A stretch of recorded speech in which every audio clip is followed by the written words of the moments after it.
Have you ever been to a football game and watched the players as they tackled each other for the ball? Yeah. Have you ever noticed that when they run into each other, they kind of bounce off each other before reconnecting? Yeah, why is that? That's because when the two football players collide with one another, they were both thrown back by the same amount of force.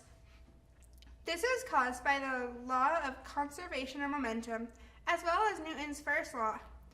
When the two football players run into each other, they collide with a certain amount of force.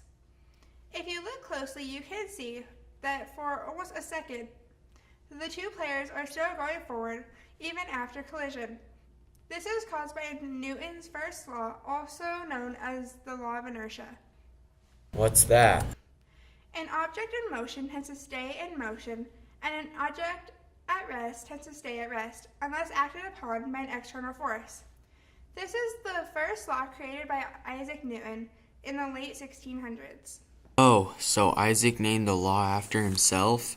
That makes sense, but why is it called the law of inertia?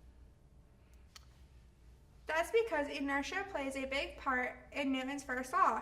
I don't get it. Let me explain.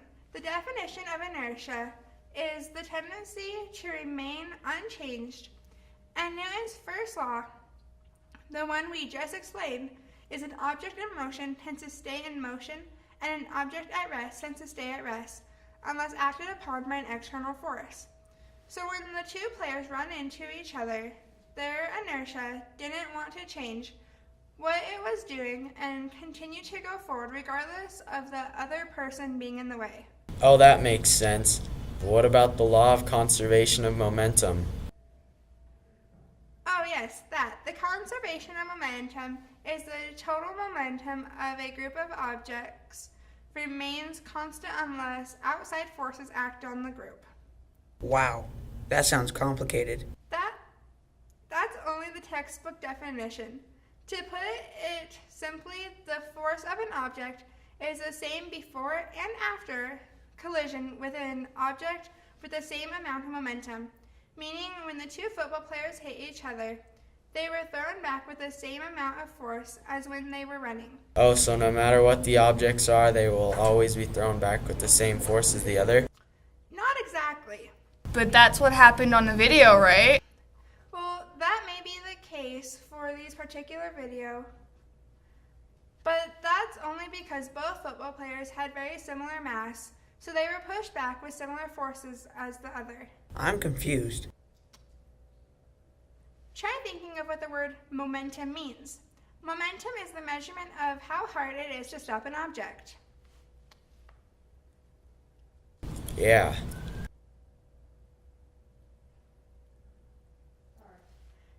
Now, what two things make up momentum? You mean mass times velocity? Exactly. Momentum is mass times velocity, or mass times speed. You see, an object has more mass, then it will have more momentum.